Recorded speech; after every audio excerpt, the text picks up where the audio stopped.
buenas tardes. Gracias por acompañarnos nuevamente aquí en Vida In. Sobre todo si llegaste recientemente después de que ya había comenzado la reunión. Bienvenido a casa. Esta es tu casa, sí.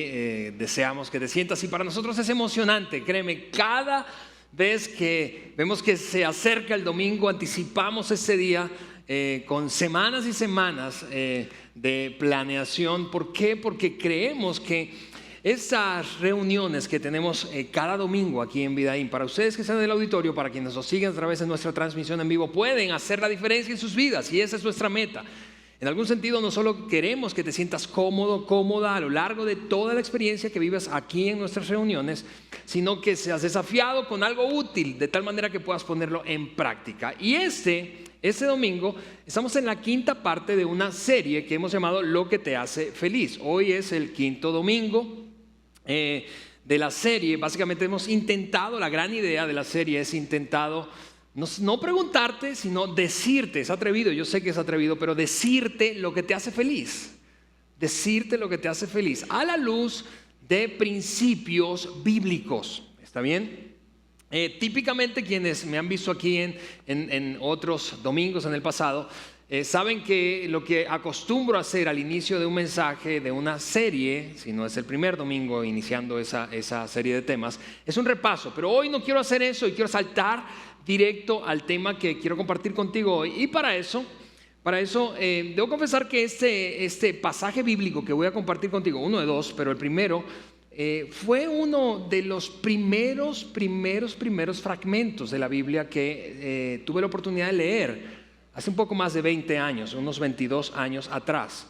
Y me impactó tanto estas palabras que voy a mostrarte en un momento más, me impactaron tanto que no solamente fui sacudido por ellas, sino que las memoricé. Fue uno de mis primeros versículos, pasajes bíblicos memorizados. Fueron escritas por uno de los 4 biógrafos de Jesús, ¿sí? Conocido a este hombre como Juan, o el apóstol Juan, o San Juan. Y él documentó estas palabras dichas por Jesucristo en su tratado, es decir, en ese libro que luego posteriormente fue conocido como el Evangelio el Evangelio según San Juan. Esto está en el capítulo número 10 del libro de Juan. El libro de Juan, capítulo número 10, eso está en el segundo gran segmento de la Biblia, llamado conocido como el Nuevo Testamento. Y eso es lo que dijo Jesús, te repito, registrado allí por Juan. El ladrón solamente viene para robar, matar y destruir. El ladrón solo viene para robar, matar y destruir. Y vamos a seguir leyendo la segunda parte de ese versículo en un momento más, pero quiero detenerme por un momento para hacer un ejercicio con aquellos que han leído esto antes, han escuchado esto antes, han aprendido de este pasaje bíblico antes. Bien porque creciste en un contexto de iglesia, porque de alguna manera alguien te lo compartió, te lo enseñó en el pasado. Pero si ese es tu caso, si habías leído esto antes, si habías escuchado esto antes en un lugar como este o en un grupo pequeño, o alguien te compartió esta lectura bíblica, o tú misma lo leíste en tu Biblia, eso es lo que yo sé de ti. Cuando tú lees esta palabra, el ladrón, vamos a desmenuzar esto un poco, pero en principio cuando lees esta palabra, el ladrón, voy a separarla ahora, el ladrón, ¿en quién piensas? Déjame hacer un ejercicio, sobre todo te repito para aquellos que tienen trasfondo de iglesia. ¿En quién piensas? En el diablo, ¿verdad? Tú piensas en el diablo, en Satanás, en el chamuco. ¿No es cierto? Es decir, crecimos creyendo eso. Quienes leímos eso en el pasado, 1 o 1000 veces, hemos intuitivamente conectado esta palabra ladrón como un sinónimo de diablo, Satanás o chamuco aquí en México. Ahora, ¿cómo se ve ese pasaje? Lo cambiamos sin darnos cuenta, inconscientemente. Cambiamos el pasaje, incluso algunos que hemos memorizado eso lo hemos llegado a repetir sustituyendo la palabra ladrón por la palabra diablo. Se vería más o menos así el pasaje que sin intención alteramos. El diablo solamente viene para robar, matar y destruir. Sin embargo, ni el significado, ni el contexto en el que se escribió ese pasaje en el que Jesús pronunció esas palabras o compartió esa enseñanza, ni el significado ni el contexto apuntan a que el ladrón signifique el diablo. Noticia para los cristianos. ¿Sabías que el 70% de los cristianos cree que ese pasaje se refiere a Satanás? Pero ni el significado ni el contexto se corresponden a ese significado que intuitiva o sin intención le hemos dado. De hecho, eso no lo hago con demasiada frecuencia, pero quiero mostrarte la palabra original, en el idioma original en el que se escribió, porque tú sabes seguramente o sospechas que el Nuevo Testamento y en general la Biblia no se escribió en español, ni en inglés tampoco, ¿verdad? Se escribió la mayor parte del Nuevo Testamento en griego. Así que la palabra griega usada para esa palabra ladrón es esta, kleptes. ¿Eso no te suena familiar? Kleptómano, kleptomanía. El significado literal de la palabra literal usada en el texto original es kleptes, que significa aquel que roba o hurta. Aquel que roba hurta. Así que en principio el significado nada tiene que ver. El significado literal, y eso es paréntesis, por cierto, es una técnica básica de interpretación bíblica. Cuando tú lees la Biblia, yo sé que en ocasiones nos sentimos un poco confundidos respecto al significado de algunas palabras o versículos en la Biblia. Cuando leemos algo en la Biblia, primera regla básica de interpretación bíblica, eso se llama exégesis. Primera regla básica, ¿qué significa? Lo que dice. No significa algo que no dice. Tú sabes, el ladrón es el ladrón. No hay un significado oculto, porque a veces mistificamos demasiado el texto bíblico. No sé si te parece a ti como a mí, pero mistificamos tanto que pasamos por alto lo obvio. ¿Qué significa ladrón? Ladrón. Significa que alguien que robó a otro, alguien le quitó algo que no le pertenecía, que fue suficientemente insensible como para no preocuparse por el otro, sino por su propio bienestar, y egoístamente actuó arrebatándole aquello que no es suyo. Así que el significado es ladrón. Ahora, el contexto, si tú puedes leer, y esa es otra norma de interpretación bíblica, puedes leer un par de capítulos o un capítulo antes y después de ese capítulo 10, versículo 10, te das cuenta que el contexto en el que Jesús hablaba, compartía la enseñanza, no se refería para nada a Satanás, no hablaba nada que ver con el diablo, nada que ver. Hablaba de esto básicamente cuando se refería al ladrón. Hablaba de enseñanzas equivocadas que te roban en algún sentido tu vida presente, tu vida futura, engañándote. Personas, actividades, ¿sí? O hábitos que pueden robarte como un ladrón. Así que vuelvo a decirte, ese pasaje de Juan 10:10, que fue uno de los primeros que memoricé, te repito, porque me impactaron muchísimo, pero memoricé en un contexto equivocado, creyendo que el ladrón significaba Satanás. Pero el ladrón significa cualquier persona, cualquier hábito, cualquier enseñanza, cualquier comportamiento que te robe, particularmente tu vida presente o futura, te robe algo de tu vida presente y te afecte en el futuro, que te destruye en alguna medida, algo en tu vida, o que mate alguna relación. Cualquier persona, actividad o cosa que haga eso es un ladrón de tu vida y de la mía. Ahora, si estás sentado allí, escúchame, ese es el momento. Si tienes 16 años o más, que te agarras fuerte porque este tren, esta montaña rusa ahora va en bajada. Porque déjame hacerte una pregunta respecto a ese pasaje que acabamos de leer, aclarando el significado de esa palabra que típicamente confundimos, sobre todo en contextos de iglesia. ¿Quién en tu vida tiene el mayor potencial de robar, destruir o matar algo en tu propia vida? ¿Quién en tu vida, hablando de ladrones, quién en tu vida tiene el potencial? Esto en el contexto de la enseñanza que acabamos de leer y está compartiendo Jesús, o compartió hace 2000 años. ¿Quién en tu vida tiene el mayor potencial de robar algo en tu vida, de destruir algo en tu vida o de matar algo en tu vida? Robarte presente y futuro, destruir algo en tu vida, matar alguna relación en tu vida. ¿Quién? ¿Quién en nuestras vidas tiene el mayor potencial, la mayor capacidad para hacer eso? Ahora, sin que me respondas, yo voy a decirte cuál es la respuesta común para todos nosotros. ¿Sabes quién es? La persona que tú ves todos los días frente a tu espejo. ¿No es cierto? En algún sentido, y de hecho, tenemos culturalmente una frase para expresar eso. Para expresar quién es el que tiene mayor potencial de destruirnos, robarnos o matar algo en nuestra vida. Decimos algo como esto: yo soy Mi peor enemigo. Yo soy mi peor enemigo, ¿no es cierto? Y mira, probablemente tú estás allí pensando, a ver, no sé, déjame demostrártelo rápidamente, un ejercicio rápido. Aunque pudiéramos esforzarnos para encontrar responsables o culpables de algunas decisiones o algunos momentos de infelicidad que vivimos, tú y yo, recuerda, el gran tema de la serie es la felicidad. Aunque pudiéramos encontrar responsables de momentos que vivimos de infelicidad, no es verdad que si fuéramos brutalmente honestos, tendríamos que reconocer lo siguiente, hablando de esto, del robarnos a nosotros mismos y de ser nuestros peores enemigos. Tú te fumaste eso, tú compraste eso, tú adquiriste esa deuda, tú comiste eso, tú te comiste eso, no alguien más. Tú tomaste esa decisión, tú empezaste a salir con eso, tú te casaste con eso. En algunos casos, ¿no es cierto? A ver, y tú y yo podemos encontrar responsables, ¿está bien? Podemos esforzarnos por decir, sí, pero fue por eso, pero al final de cuentas, ¿quién tomó la decisión? Tu peor enemigo.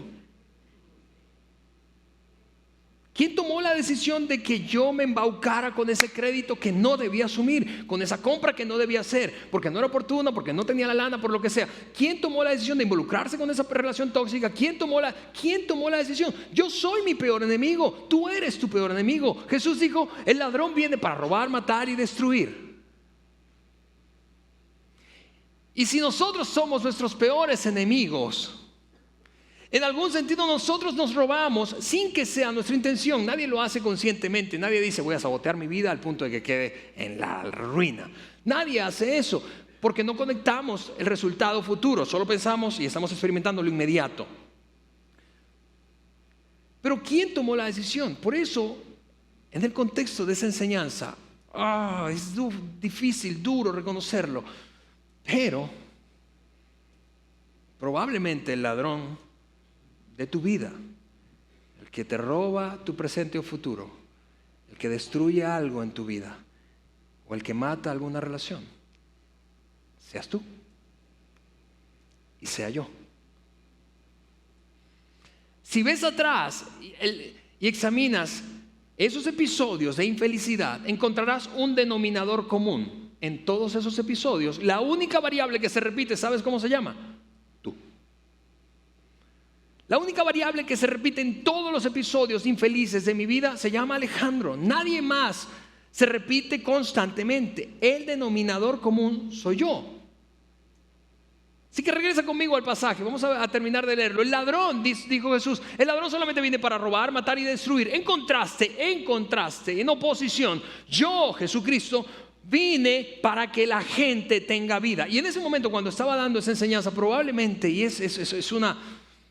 parece evidente en lo que escribe el apóstol Juan, cuando él dice yo vine para que la gente tenga vida, parece que Jesús no obtuvo la respuesta de la gente que quería obtener. Entonces tomó la decisión de sobreenfatizar la razón por la que él había venido a relacionarse con la raza humana. Yo vine para que tengan vida y para que la tengan en abundancia. Es decir, no cualquier vida, no migajas de vida, no más o menos que vivan, sino que tengan una vida extraordinaria. En otras palabras, que cuando la gente los vea pueda decir algo como ¡wow!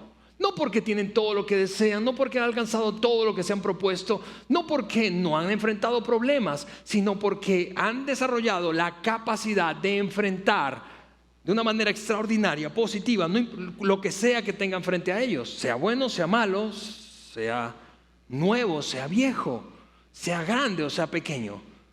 Para que extraigamos del resto, Jesús dijo, yo vine para que extraigan, para ayudarles a extraer del resto de la gente que les rodea no manches. ¿Cómo puede vivir así? ¿Cómo es posible que sea tan feliz? ¿Cómo puede experimentar tanta satisfacción? Si yo viviera como él, si yo me pareciera a él, si yo estuviera viviendo donde vive, si yo tuviera las pocas oportunidades que ha tenido, yo no podría ser feliz. Jesús vino para que tuviéramos vida y vida en abundancia. No sé si lo notas, pero El contraste es extraordinario. El ladrón, que en muchas ocasiones, somos nosotros mismos, vino para robar, matar y destruir. Pero Jesús dice, yo vine para que tengan vida abundante, para que tengan una vida extraordinaria, para darles vida extraordinaria. Luego, ese pasaje es curioso cómo cambia, parece como cambia la velocidad y el objeto de la conversación, sorprendentemente.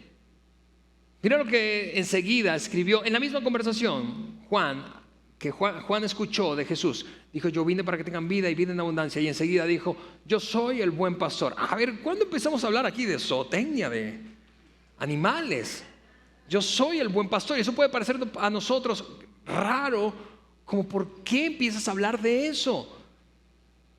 Pero así como para ti, para mí es sumamente raro,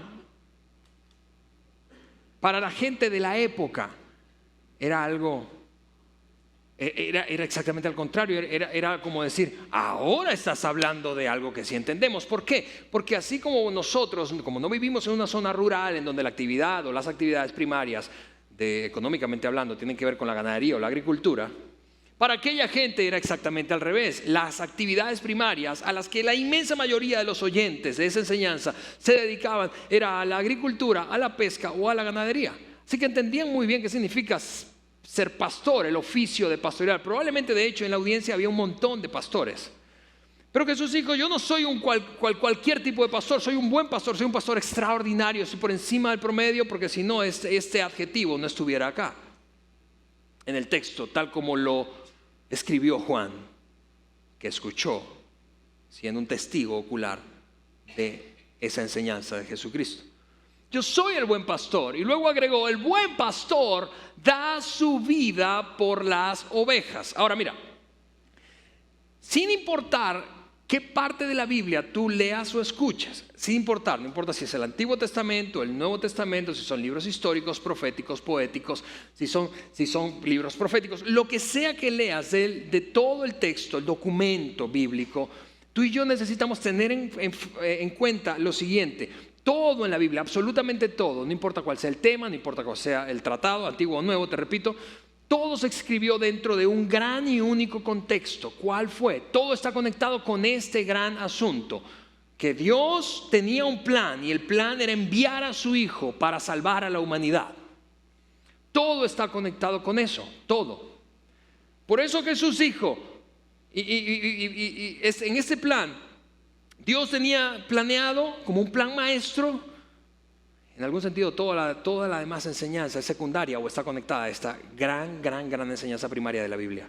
Toda la Biblia se trata de Dios enviando a su Hijo a morir por nosotros en una cruz y resucitar al tercer día para darnos perdón y vida eterna. Así que Jesús conectó la enseñanza que está dando con el gran plan maestro de Dios. Y dijo, yo soy el buen pastor. El buen pastor da su vida por las ovejas. Ahora, yo no sé de ti, pero cuando yo descubro y compruebo que alguien no solamente está interesado o comprometido, sino que en efecto da su vida por mí, yo descubro y concluyo que esa persona no está en mi contra, sino que está a mi favor. En algún sentido, esta frase es para ganarse la confianza de la audiencia. Tan bueno soy que estoy comprometido a dar mi vida por ti. Eso es lo que Jesús básicamente dijo. Estoy tan comprometido contigo. Tan cierto es que vine a darte una vida extraordinaria y no a quitarte cosas. Eso lo hacen los ladrones. Y por cierto, en ocasiones tú eres el mayor ladrón de tu propia vida. Eso es básicamente lo que dijo Jesús. Pero tan comprometido estoy contigo que vine a darte vida. Y no solamente eso, sino a poner mi vida para rescatar la tuya. Porque el buen pastor da su vida por las ovejas. ¿Ves el contraste? Mientras el ladrón viene para robar, matar y destruir, Jesús vino para darnos una vida extraordinaria, te repito. Ahora, queda en este pasaje una palabra que yo no sé si a ti como a mí te resulta odiosa. Ovejas. Mira, ¿no es cierto que las ovejas no son los animales más inteligentes del mundo? Es decir, en la lista de los más inteligentes probablemente encuentras delfines, perros, ¿verdad? Pero ovejas, como inteligente así. No, al contrario, ¿sabías que algunos expertos opinan que las ovejas de hecho tienen comportamientos tontos o un poco, me dijeron que no usara esta palabra, pero no encuentro otra, estúpidos? Es decir, se comportan con estupidez, es decir, chocan contra lo mismo, necesitan constantemente ser guiadas, no son como las cabras, ¿sí?, que andan por el monte solas. No, las ovejas son uno de esos pocos tipos de animales que necesitan guianza, dirección, porque si no la van a regar, se van a extraviar, se van a caer, se van ahí, se meten en la cueva del lobo, en fin. Y no sé, te repito, si te resulta tan odioso como a mí que me comparen con oveja. Porque Jesús dijo, yo soy el buen pastor, yo vine para que tengas vida y vida en abundancia, pero soy el buen pastor y tienes que saber que vine a dar mi vida por las ovejas. A ver, yo no me gusta que me digas tonto.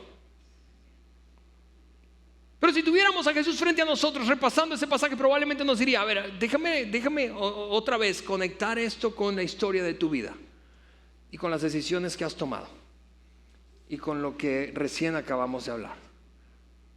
¿Quién fue el que compró eso? ¿Tú compraste eso? ¿Tú pediste eso prestado? ¿Tú te comiste eso? ¿O quién fue ese que se lo comió? ¿Tú te bebiste eso? ¿Tú te fumaste eso?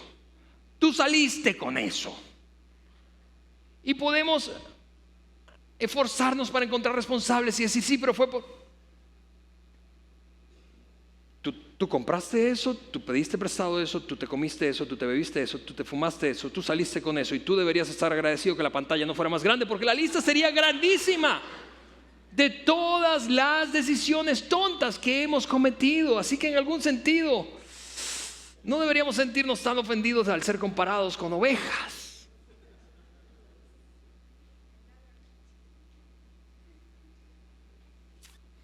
En el Nuevo Testamento es algo interesante. Posterior a esa enseñanza de Jesús, años después, varios hombres, escritores del Nuevo Testamento, como Pablo, como Pedro, como Juan, personificaron al ladrón. Volviendo al texto original, quiero que nos desconectemos. El ladrón vino para robar, matar, destruir. Personificaron al ladrón con una palabra diferente y fue esta: pecado, pecado.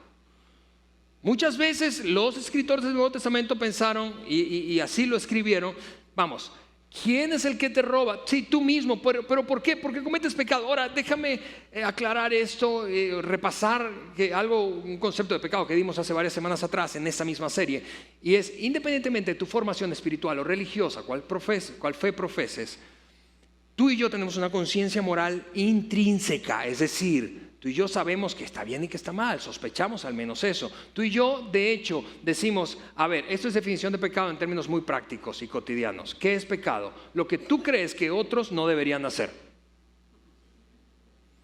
Lo que tú crees que tú no deberías hacer, pero que eventualmente igual hacemos. Eso es pecado. Así que los escritores del Nuevo Testamento personificaron al ladrón con esta palabra. Vamos, pecado. ¿Por qué? Porque el pecado nos separa, el pecado nos roba presente, destruye futuro, mata relaciones. Todo lo que toca el pecado se muere. Lo vimos semanas atrás y eso es una cosa extraordinariamente útil para el gran tema de la serie, que es la felicidad. Porque si nos robamos a nosotros mismos, no podremos ser felices. Porque si destruimos nuestra vida, no podremos ser felices. Porque si matamos relaciones, no podremos ser felices. Ven al pasaje de nuevo y vamos a sustituir la palabra ladrón por pecado. A ver cómo se ve. El pecado solamente viene para robar, matar y destruir. Y esto es algo que a Eliana, mi esposa, y a mí nos rompe el corazón. Seguramente tiene que ver con nuestro oficio. Tenemos 20 años en esto, en 2 países diferentes. Y nos rompe el corazón que ver a personas socavar su propia felicidad, robándose a sí mismos por sus malas decisiones, robándose su presente y su futuro, destruyendo sus vidas, las de otros, muchas veces las de aquellos a quienes más aman. matando relaciones. Vamos, no es cierto que la vida ya es suficientemente complicada, es decir, tiene amenazas que podrían hacernos sufrir, experimentar dolor, pérdida, ser infelices, como para nosotros autoinfligirnos dolor. Jesús dijo, vamos, no te conviertas en el ladrón de tu propia felicidad, porque el ladrón viene para robar, matar y destruir. Nos duele esto, Eliana y a mí no sabes cuántas veces conversamos con dolor, y vemos con dolor cómo se deteriora una vida, una familia, por las malas decisiones que toman, convirtiéndose en los peores enemigos de ellos mismos. Es como en ocasiones ver no sé si te ha pasado, pero ver un accidente y parece que lo vieras en cámara lenta. Aquí está, un carro viene de este lado, otro viene de este lado, tú estás quizá en la otra esquina del crucero y dices, ay, ay, ay, no se ven, se van a estrellar. Es algo similar. En ocasiones vemos la vida de personas socavarse a sí mismos tanto, sabotearse tanto, que terminan convirtiéndose en sus peores enemigos. ¿Por qué pasa eso? Porque no lo hemos visto, Eliana y yo en este oficio, te repito, que tenemos, pastoral, no lo hemos visto una ni dos veces. No lo hemos visto 10 veces, lo hemos visto un montón de veces, cientos de veces. Personas convertirse en sus peores enemigos. ¿Por qué? ¿Por qué una y otra vez? ¿Por qué no nos damos cuenta? ¿Por qué? En mi opinión es porque tenemos una gran confusión. Esto es en parte, y en buena parte, es porque confundimos esas dos palabras, y voy a ponértelas aquí en pantalla: placer y felicidad. Pensamos, felicidad es placer. Entonces, para ser feliz yo necesito placer, necesito sentirme bien, necesito hacer cosas que me hagan sentir bien. Muchos que han crecido o no, en un contexto de iglesia o no, sencillamente han escuchado y han desarrollado una idea de cómo es la iglesia, han llegado a creer que estas palabras están desconectadas de lo espiritual o de la espiritualidad o del concepto de Dios. Es decir, Dios, o tú sigues a Dios o sigues la felicidad. Hablamos de eso semanas atrás. Por otra parte, algunos han pensado, bueno, Dios odia el placer, es decir, si tú estás experimentando placer no puedes estar cerca de Dios. Pero eso no es cierto y probablemente puedes argumentar en mi contra. Voy a darte 2 ejemplos de que Dios no está peleado con el placer. Tú puedes obtener estas dos cosas. Sin embargo, si tú persigues esta, terminarás socavando esta. Si tú persigues placer prioritariamente, terminarás socavando tu felicidad. Te doy un ejemplo de que Dios no está peleado con el placer. Un par de ejemplos. Número 1. ¿Cómo es posible que si Dios está peleado con el placer, que Dios haya creado, por ejemplo, el placer sexual? ¿Te imaginas esa escena al final de la creación? Dios diciendo, a ver, ya casi termino, pero tengo una idea. Y los ángeles le preguntan, ¿cuál es la idea? Nos va a meter en problemas seguros esto, pero lo voy a hacer. Placer sexual. Placer sexual no es un invento humano. Es una condición con la que Dios creó al ser humano. Nacemos para experimentar. No aprendemos a tener y disfrutar de placer sexual. Nacemos para experimentar placer sexual. Piensa en otra cosa. Y aquí vamos seguramente tú que has leído la Biblia antes, vas a coincidir conmigo. Muchos eruditos bíblicos opinan que el primer milagro, al menos el primer milagro registrado de Jesús, ¿cuál fue? ¿Convirtió el agua en qué? En limonada. Imagina eso, voy a hacer el primer milagro. Es decir, de aquí va a empezar todo. Es el primer acto público que va a marcar una pauta, la pauta de mi actuación pública. Y ahí están, no sé, los discípulos más cercanos, familiares. A ver, ¿qué vas a hacer? ¿Vas a resucitar a alguien, a sanar a alguien, a hacer un prodigio? Voy a convertir agua en vino. ¿Qué? Agua en vino. ¿Cómo? ¿Te das cuenta que Dios no está peleado con el placer humano? Vamos, pocas cosas, si fuéramos honestos, generan más placer que el sexo y el alcohol. ¿Sí o no?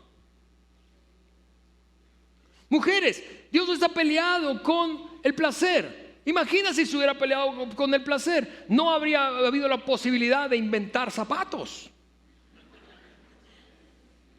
Dios no tiene ningún lío con el placer. Dios desea que experimentes placer. El problema no es excluyente, es decir, o tienes esto, pero las dos no. No, puedes tener los dos. El problema es de prioridades. ¿Por qué? Porque cuando priorizas esto, no puedes tener ninguno de los dos. Eventualmente pierdes los dos. Pero cuando priorizas esto, con los principios que hemos compartido en la serie, cuando pones en práctica los principios para ser feliz, entonces eventualmente empiezas a sentir placer.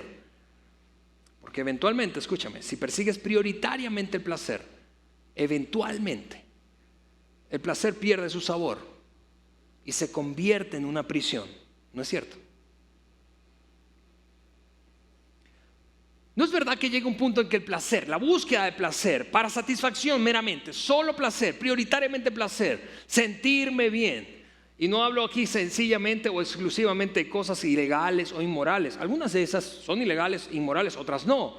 Placeres de la vida, cualquiera que sea el placer. Cualquier cosa que te produzca placer, que me produzca placer. Pero la búsqueda constante, prioritaria de placer hace que ese mismo placer eventualmente pierda el sabor y se convierte en una prisión. Déjame darte un ejemplo.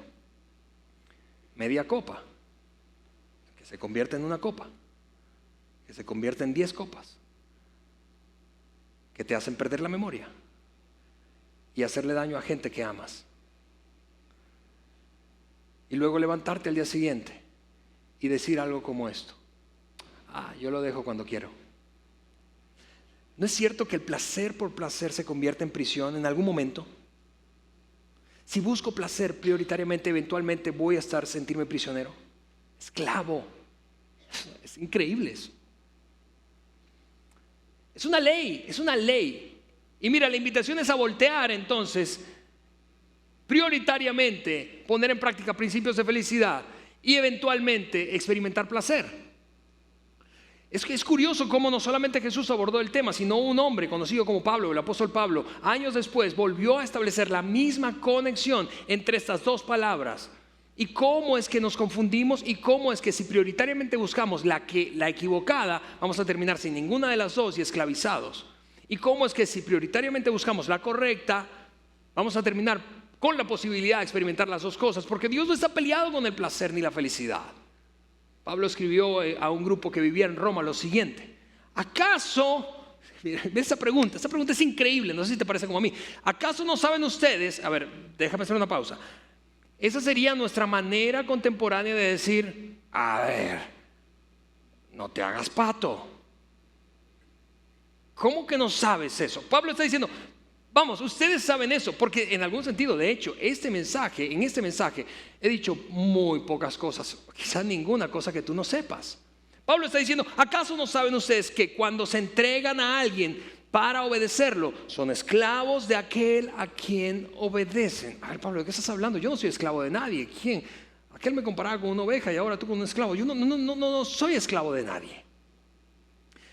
Déjame plantearlo de otra forma, en otras palabras. ¿Acaso no saben ustedes, dice Pablo, a ver, no se hagan, acaso no saben que si continúan diciendo que sí, lo compro, sí, paso la tarjeta, sí, me lo como, sí, me lo fumo, sí, me lo tomo, sí, salgo con ella, sí, la llamo cuando estoy mal, sí, me vuelvo a acostar con él, con ella, sí, ¿acaso no saben que sí? A ver, de veras, no se hagan, no saben, dice Pablo, no saben que si siguen diciendo que sí, llega un punto en que ya no están eligiendo, llega un punto en el que cedieron su libertad, llega un punto en el que son esclavos, que en alguna medida han sido arrastrados, ya no están decidiendo, sino que han sido arrastrados, guiados, y hoy han perdido la libertad y en algún sentido están en prisión.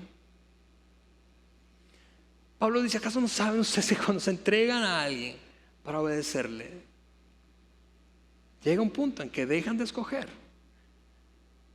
y son esclavos de aquel placer que tanto persiguieron y que hoy se ha convertido en una prisión porque ya no tiene chiste, ya no tiene sabor? Preguntemos a cada alcohólico, preguntemos a cada adicto a sustancias, cualquier tipo,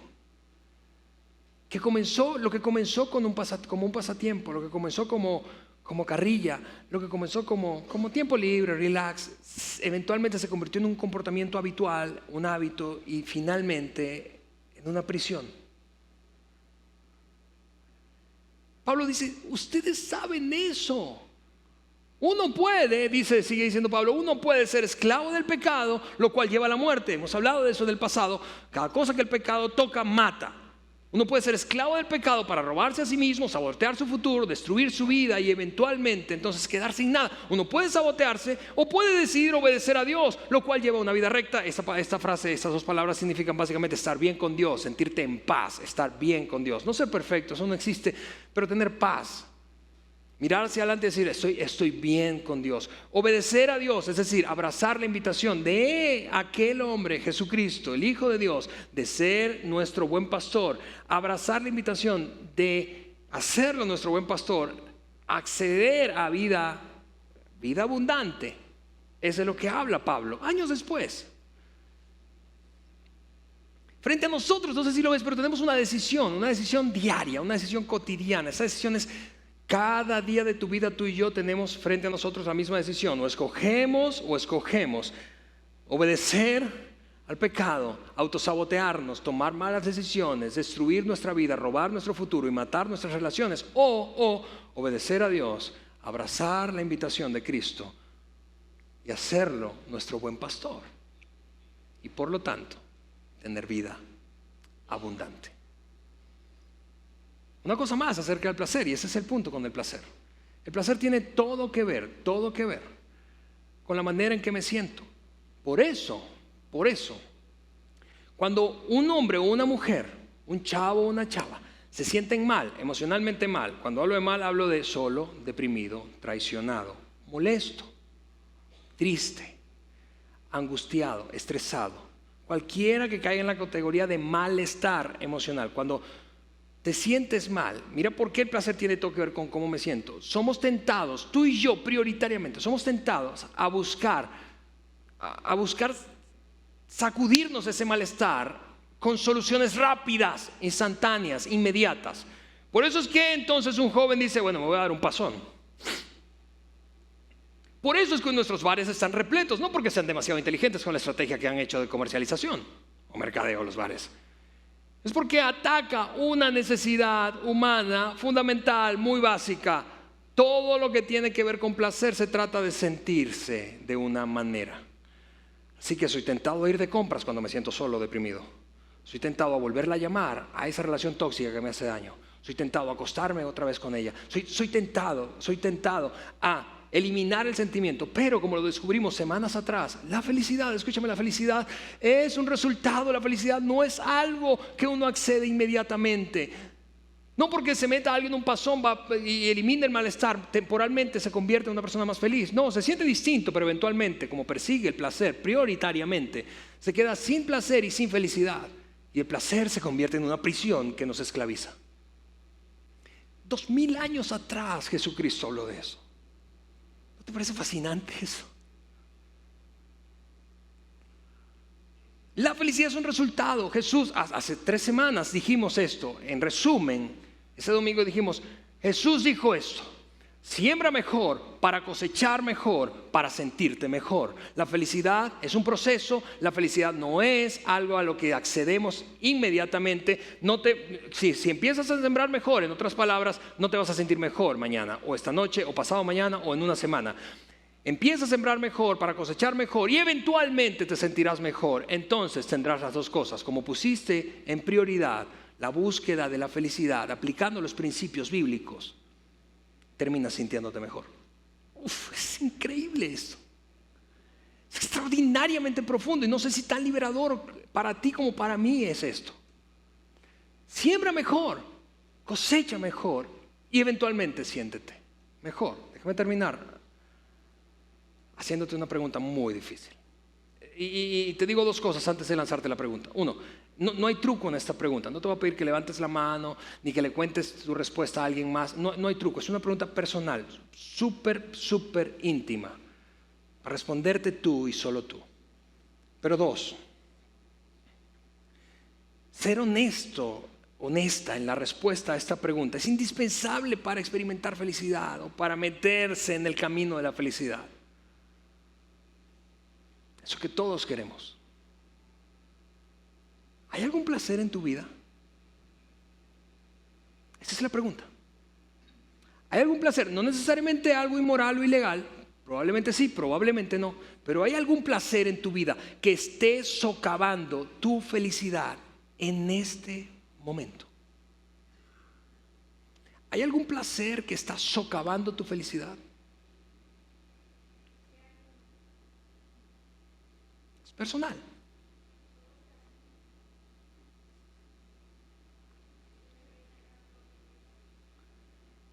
Déjame plantearlo de otra manera. ¿Hay algún placer que está arrastrándote a una prisión hoy?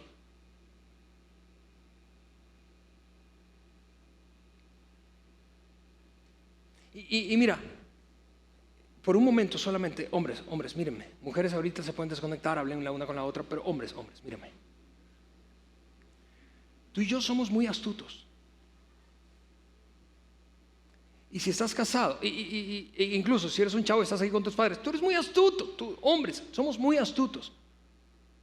Cuando escuchamos algo como esto, esta es nuestra reflexión interna. Sí, tengo que esforzarme más. Pero tú sabes qué significa eso. Esa es otra manera de decir, no voy a hacer nada. Sí, es cierto eso que dijo el pastor o el calvo ese que está allí. Sí. Es más, sí, deberías escuchar a aquel, hay un calvo allá. Es otra manera de no hacer nada. Somos tan astutos que ahora, hoy, mira esto, te vas a subir al carro con tu esposa si estás casado y tú vas a iniciar la conversación de este tema. Porque tú vas a conducir la conversación en la dirección que tú crees. Eso es vergonzoso y escúchame, nos pasa a todos los hombres. Pero vamos. Tú y yo somos adultos. Si seguimos, eso es lo que yo sé de ti y sé de mí. Si seguimos jugando este juego, si seguimos persiguiendo el placer prioritariamente, no porque el placer esté mal, no porque Dios no quiera que yo experimente placer, no, ya lo dijimos, pero si sigo persiguiendo el placer prioritariamente, eso es lo que va a pasar. Voy a quedarme eventualmente siendo un esclavo de mis placeres y sin sentir placer más, y tampoco voy a sentir o experimentar felicidad.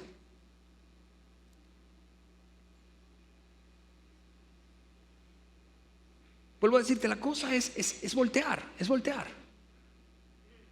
Dios quiere que experimentes placer, pero es un asunto de prioridades. Si primero comienzas a poner en práctica los principios para ser feliz, eventualmente vas a tener las dos. Termino diciéndote esto. Esta semana estuve hablando con un amigo que forma parte de una familia numerosa de hermanos, ya adultos todos, casados con hijos, en fin. Y mi amigo me contaba que en alguna ocasión uno de sus hermanos se había honestamente rendido a la búsqueda de placer. Esa era básicamente su meta en la vida, y sus hermanos de este lado lo veían con preocupación y se autodestruyó, se robó a sí mismo, se robó su felicidad, mató algunas relaciones y se hizo mucho daño a sí mismo, convirtiéndose en su peor enemigo, lo que Jesús decía. En algún momento esta persona parece haber tocado fondo y reaccionó.